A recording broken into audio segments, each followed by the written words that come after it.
레위기 23장 26에서 32절 말씀입니다.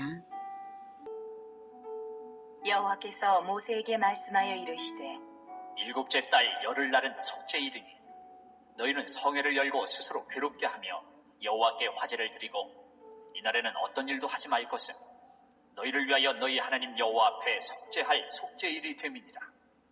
이날에 스스로 괴롭게 하지 아니하는 자는 그 백성 중에서 끊어질 것이라. 이날에 누구든지 어떤 일이라도 하는 자는 내가 그의 백성 중에서 멸절시키리. 너희는 아무 일도 하지 말라. 이는 너희가 거주하는 각처에서 대대로 지킬 영원한 규례니라. 이는 너희가 쉴 안식일이라.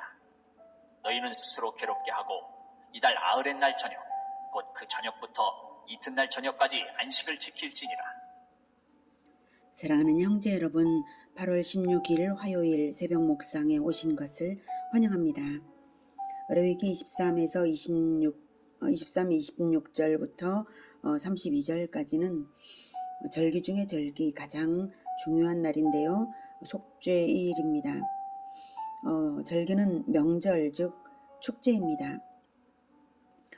유월절, 무교절, 초실절, 칠칠절, 나팔절 모두 즐거운 명절이고 먹는 날입니다. 양고기나 무교병이든 유교병이든 먹습니다. 절기 중에 절기니까 얼마나 잘 먹게 될까 싶은데요. 그런데 속죄일은 금식을 하는 절기입니다. 가장 기쁜 날인데 가장 고난을 겪는 날입니다.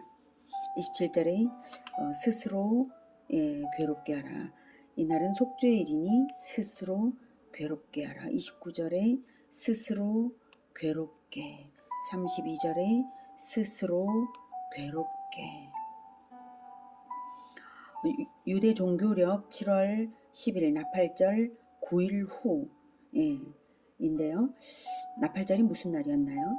신년절, 새해 첫날이었죠. 새로운 시대를 의미하는 새해 첫날입니다. 희년과 의미가 같다고 했죠. 언약 이전과 언약 이후에 천지 차이로 달라진 신분을 생각하고 신분에 걸맞게 살라는 그 날이 바로 나팔절이었어요. 무슨 언약이죠? 하나님의 백성이 되는 언약입니다. 언약 이전에는 노예로 살았는데 언약 이후에는 제사장 나라가 되었습니다. 완전히 새 시대를 살기 시작했으니까 나팔을 불라고 해서 나팔절입니다. 재림 때도 나팔 소리가 울린다고 했죠.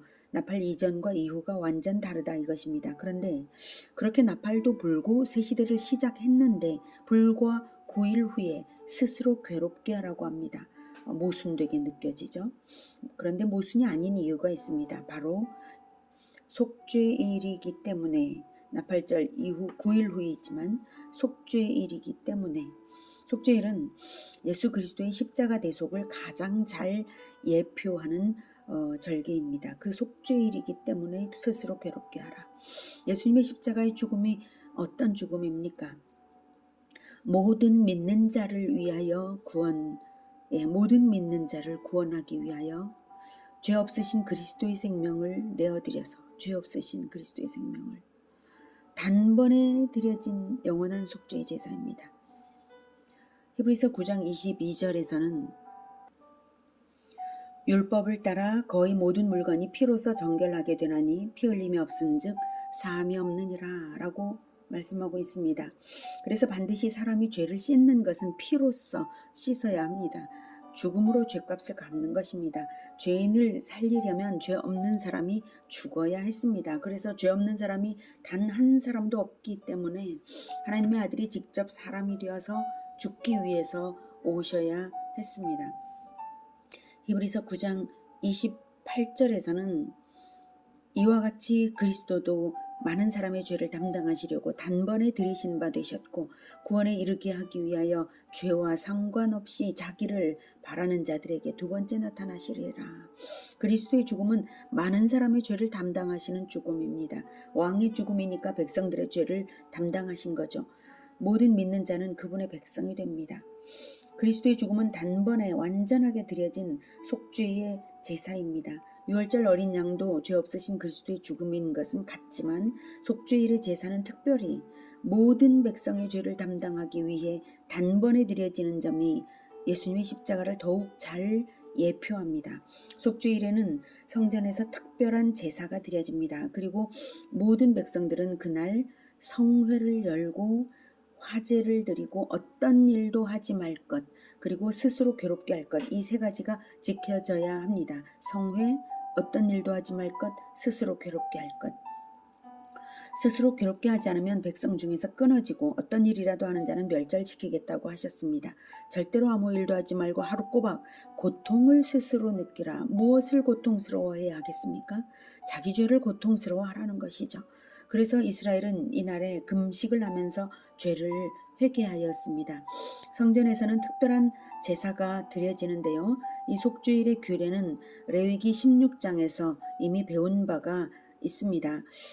속죄일의 규례가 속죄일의 제사가 어떤 점에서 이제 특별하냐면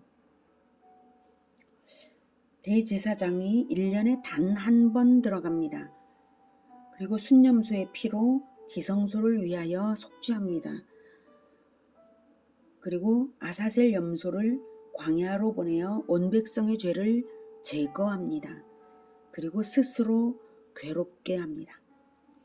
위에 이 세 가지, 대제사장이 1년에 단 한 번 들어가는 것, 순념소의 피로 지성소를 위해 속죄하는 것, 아사셀 염소를 광야로 보내어 온 백성의 죄를 제거하는 이 세 가지가 레위기 16장에 나온 내용인데요.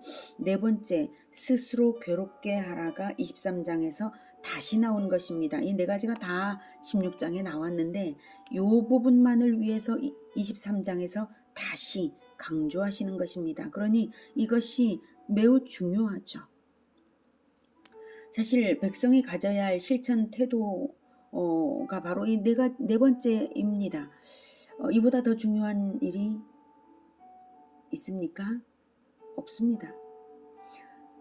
온 백성의 죄를 단번에 제거하는 일이기 때문에 백성들이 직접 하는 것입니다. 이거는 온 백성의 죄를 단번에 제거하는 것, 이거보다 더 중요한 일이 없습니다.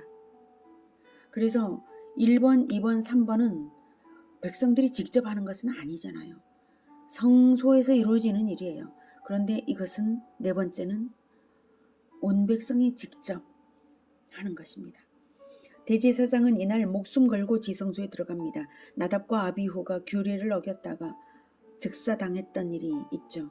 대제사장 자신도 속죄제를 철저히 드린 후에 지성소에 피를 들고 백성을 속죄하려고 목숨 걸고 들어갑니다.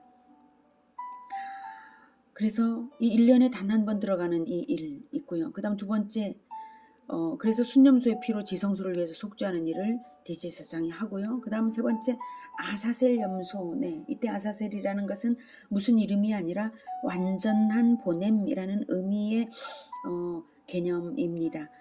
다른 데서는 사용되지 않는 낱말이라서 고유명사로 아사셀이라고 한 것입니다. 이 경우도 두 마리 염소는 이제 모두 속죄를 위한 것인데 이 순념소에 지성소에 피를 바르는 이 순념소도 그리고 아사셀 염소도 둘 다 속죄를 위한 것인데요. 이것은 제사의 용도이고 아사셀 염소는 제거의 용도입니다. 이스라엘 백성들의 죄를 염소에게 짊어지우기 위해 아론이 대표로 염소에게 안수합니다. 안수는 전가, 이전을 의미합니다. 안수하면서 모든 죄를, 이스라엘의 모든 죄를 고백합니다. 이스라엘 백성이 죄라고 하는 죄를 다 쓸어 모았다는 의미입니다. 물론 다 말할 수는 없겠죠. 그러나 그런 의미를 주는 것입니다. 그래서 염소에게 지우는 것입니다. 그리고 나서 광야로 보내는데요. 다시 돌아오지 못하도록 접근하기 어려운 땅까지 가서 보냅니다. 전승에 따르면 깎아지른 절벽 아래로 밀어 떨어뜨려서 못 올라오게 했었다고 합니다. 이 장면은 바로 예수님께서 우리의 모든 죄를 짊어지고 십자가를 짊어지시고 예루살렘 영문 밖까지 몇 번이고 쓰러지시면서 짊어지고 가신 후에 골고다 언덕에서 십자가에서 죽으신 바로 그 장면을 연상하게 합니다. 바로 그것입니다. 아사셀 염소의 역할은 예수님이 십자가를 지고 영문 밖 골고다에서 받으신 바로 그것을 보여주는 것입니다. 예수님은 죄의 제거의 용도인 아사셀이 되셔서 그렇게 가신 것입니다. 그러면 왜 두 가지로 하느냐? 속죄 제사도 하고 아사셀 염소 의식도 하는가? 왜 두 가지로 하는가 하면 죄의 제거를 이스라엘 백성들 눈앞에서 체험적으로 확인시키기 위한 것입니다. 눈으로 자기들의 죄를 짊어지고 가는 아사셀 염소를 보고 내 죄를 짊어지고 가는구나, 못 돌아올 죽음의 땅으로 가는구나 하고 눈으로 보고 깨닫고 자기 죄에서 해방되고 그 죄가 떠났다는 것을 확신하라고, 떠나보내버렸으므로 다시 가져오지 말라고, 짊어지어서 보냈으니 이제 다시는 그 죄를 가져오지 말라고 체험학습 시키시는 것입니다. 그런데 만약 이스라엘 백성 중에서 저렇게 하는데도 죄가 버려지지 않는 사람은 어떻게 될까요? 구원 못 받은 사람인 거죠. 그래서 고난이 체험적으로 필요한 것입니다. 그래서 사람의 마음을 다 아시는 하나님께서는 모든 믿는 자들이 지켜야 할 한 가지 규례를 주신 것입니다. 이 바로 고난, 스스로 괴롭게 하라는 고난이었습니다. 레위기 16장에서도 그렇게 나왔죠. 레위기 16장 29에서 31절.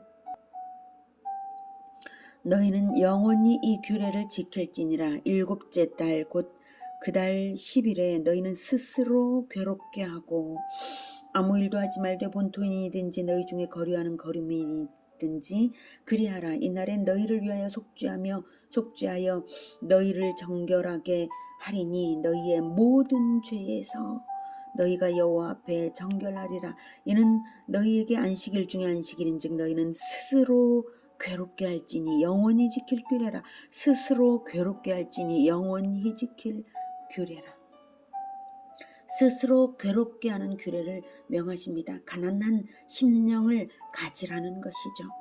이스라엘은 그래서 속죄일에 금식을 했습니다. 꼭 금식이라야 한다는 것도 아니었지만 최소한 하루 금식이라도 하면서 가난한 심령을 가지려고 애쓰는 것이죠. 자기 죄를 생각하면서 스스로 괴롭게 하는 마음이 없으면, 가난한 심령이 없으면 분명히 매일 짓던 죄를 습관적으로 다시 지을 것이 뻔합니다. 이렇게 속죄일 지나고 이스라엘 백성이 다시 죄를 지을 수 있겠습니까? 적어도 고의적으로는 결코 그럴 수 없는 것이죠. 고의적으로 그랬다면 그것은 구원받은 자가 아닙니다. 왜 속죄일 제정이 필요할까요? 인간들이 뼛속부터 죄인이라서 제사법만으로도 죄의 해결이 안 되는 거죠. 그래서 단번에 모든 백성의 죄를 해결하는 제도를 주신 것인데 도무지 자기 힘으로 자기를 구원할 수 없다는 것을 깨닫게 하시면서 단번에 모든 죄를 해결해 주신 그 속죄일 제정이 필요했고, 그래서 스스로 괴롭게 하는 것이 필요했습니다. 그래서 자기 힘으로 얻을 수 없는 구원을 받았으면 인간이 자기 힘으로 감당할 만한 고난은 받아들일 줄 알라고 겸손한 마음으로, 가난한 마음으로 죄를 버리며 스스로 괴롭게 하라고 하시는 것입니다.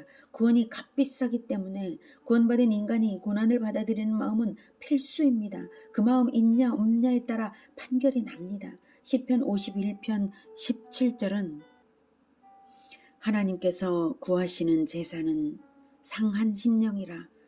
하나님이여 상하고 통회하는 마음을 주께서 멸시하지 아니하시리이다. 상한 심령이 왜 제사가 되겠습니까? 제사란 드리는 것이죠. 무언가를 드리는 것이 제사입니다. 타인 때문에 고난당할 때 겸손히 그것을 받아들이는 것이 하나님을 위하는 심령이기 때문입니다. 예수님이 나 때문에 기꺼이 고난당하셔서 하나님께 제사 올리신 것입니다. 그래서 내가 구원받았는데 내가 타인 때문에 받는 고난을 받을 때 내 죄를 가슴 아파하며 그 고난 받아들이는 그것이 하나님께 올려지는 제사입니다. 예수님께서 나 때문에 고난당하시면서 자신의 생명으로 올려드릴 때 사람들의 죄를 보면서 상한 심령으로 너무 가슴 아프셔서 자신의 목숨을 올려드리신 것입니다. 그것을 하나님께서 받으셨어요.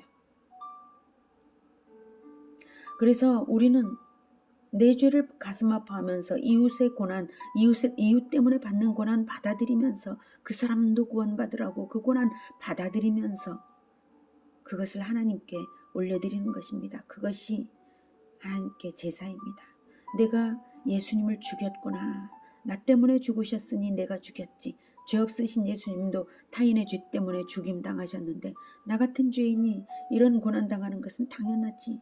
이렇게 겸손히 고난을 받아들이면서 죄를 회개하는 마음입니다. 자기 죄를 회개하는 마음에만 머무르는 고난이 아니라 타인을 위한 고난도 감당하라는 의미입니다. 자기 구원만 기뻐하는 것이 아니라 타인 고난을 위해서도 기꺼이 고난 감당하는 마음 가지라는 것입니다. 그것이 구원받은 사람이죠. 제사란 하나님께 드리는 것만이 아니라 하나님을 위해 이웃에게 베푸는 것, 봉사하는 것, 고난을 당하여 함께 나누는 것이 제사입니다. 그러므로 그렇게 이웃을 위해 마음 아파하는 상한 심령이 드려져야 하겠습니다. 그런데 이웃의 고난을 보고도 못 본 채 한다면 어떻게 될까요?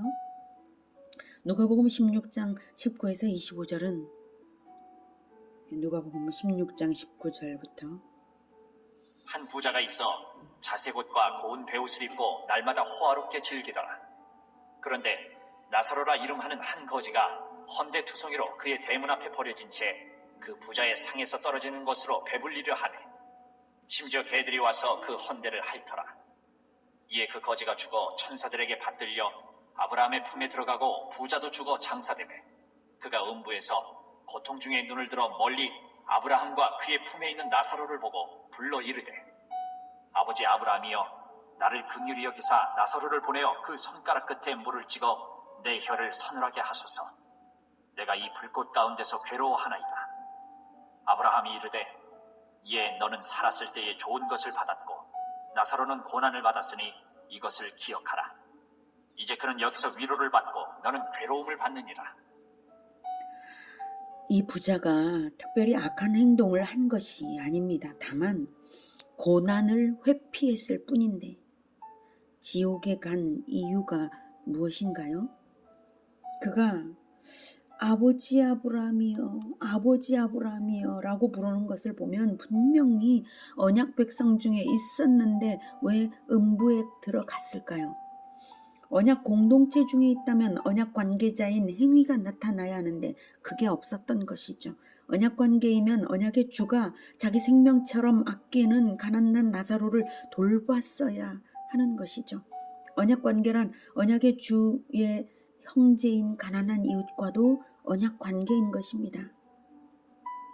언약 관계를 나타내는 믿음의 행위, 고난당하는 행위, 복음에 합당한 행위가 없다면 그 사람에게 믿음이 없는 것이 분명하기 때문입니다. 증명되지 않는 믿음은 믿음이 아닙니다. 마태복음 25장 31에서 46절은 인자가 자기 영광으로 모든 천사와 함께 올 때에 자기 영광의 보좌에 앉으리니 모든 민족을 그 앞에 모으고 각각 구분하기를 목자가 양과 염소를 구분하는 것 같이 하여 양은 그 오른편에 염소는 왼편에 두리라. 그때 임금이 그 오른편에 있는 자들에게 이르시되 내 아버지께 복받을 자들이여 나와 창세로부터 너희를 위하여 예비된 나라를 상속받아라. 내가 줄일 때에 너희가 먹을 것을 주었고 목마를 때에 마시게 하였고 나그네 되었을 때에 영접하였고 헐벗었을 때에 옷을 입혔고 병들었을 때에 돌보았고 옥에 갇혔을 때에 와서 보았느니라. 이에 의인들이 대답하여 이르되 주여 우리가 어느 때에 주께서 줄이신 것을 보고 음식을 대접하였으며 목마르신 것을 보고 마시게 하였나이까. 어느 때에 나그네 되신 것을 보고 영접하였으며 헐벗으신 것을 보고 옷 입혔나이까. 어느 때에 병드신 것이나 옥에 갇히신 것을 보고 가서 배웠나이까 하리니 임금이 대답하여 이르시되 내가 진실로 너희에게 이르노니 너희가 여기 내 형제 중에 지극히 작은 자 하나에게 한 것이 곧 내게 한 것이니라 하시고 또 왼편에 있는 자들에게 이르시되 저주를 받은 자들아 나를 떠나 마귀와 그 사자들을 위하여 예비된 영원한 불에 들어가라. 내가 줄일 때에 너희가 먹을 것을 주지 아니하였고 목마를 때에 마시게 하지 아니하였고 나그네 되었을 때에 영접하지 아니하였고 헐벗었을 때에 옷 입히지 아니하였고 병들었을 때와 옥에 갇혔을 때에 돌보지 아니하였느니라 하시니 그들도 대답하여 이르되 주여 우리가 어느 때에 주께서 줄이신 것이나 목마르신 것이나 나그네 되신 것이나 헐벗으신 것이나 병드신 것이나 옥에 갇히신 것을 보고 공양하지 아니하더이까. 이에 임금이 대답하여 이르시되 내가 진실로 너희에게 이르노니 이 지극히 작은 자 하나에게 하지 아니한 것이 곧 내게 하지 아니한 것이니라 하시니 그들은 영벌에 의인들은 영생에 들어가리라. 하시니라. 이 지극히 작은 자 하나에게 하지 아니한 것이 곧 내게 하지 아니한 것이니라. 그들은 영벌에 들어갑니다. 왼편에 있는 자들이 특별히 악행을 해서가 아니라 다만 고난당하는 자들을 못 본 척하고 고난을 회피했을 뿐인데 영벌에 들어갔습니다. 왜 그렇습니까? 고난 동참 태도는 믿음을 보여주는 지표이기 때문입니다. 이것으로 믿음이 있는가 없는가 나타나는 것입니다. 머릿속에 기독교 교리가 있어서 나는 그것을 안다고 해서 내가 예수님을 아는 게 아닙니다. 내 행동이 예수님을 알아야 아는 것이죠. 내 손과 발이 예수님을 알아야 아는 것이죠. 신앙생활은 생각으로만 하는 것이 아닙니다. 내 몸으로 예배하는 것이고 내 지갑 털어서 믿음이 증명되는 것입니다. 내 지갑 털어서 이웃을 돌볼 때 그것이 내 자랑을 위해서가 아니라 내 죄를 사함받은 은혜를 평생 고난 동참으로 갚아가야 하므로 예수님을 죽게 한 내 죄를 털어내며 내 지갑 털어내는 것입니다. 그것이 진정 죄사함을 받은 자의 겸손한 믿음입니다. 스스로 괴롭게 하며 진정으로 기쁨의 구원을 누리는 우리 모두가 되기를 기원합니다. 기도하겠습니다. 하나님, 우리의 모든 죄를 단번에 사하여 주시니 너무나 감사합니다. 우리의 죄 때문에 예수 그리스도께서 말할 수 없는 고난을 당하셨으니 우리가 이웃을 위하여 고난을 당하여도 기뻐할 수 있습니다. 하나님, 우리의 마음이 늘 가난하고 겸손하여서 주님을 닮은 고난을 짊어지는 우리 모두가 되게 도와주시옵소서. 예수님의 이름으로 기도드립니다. 아멘. 이어지는 시간은 개인 기도 시간입니다.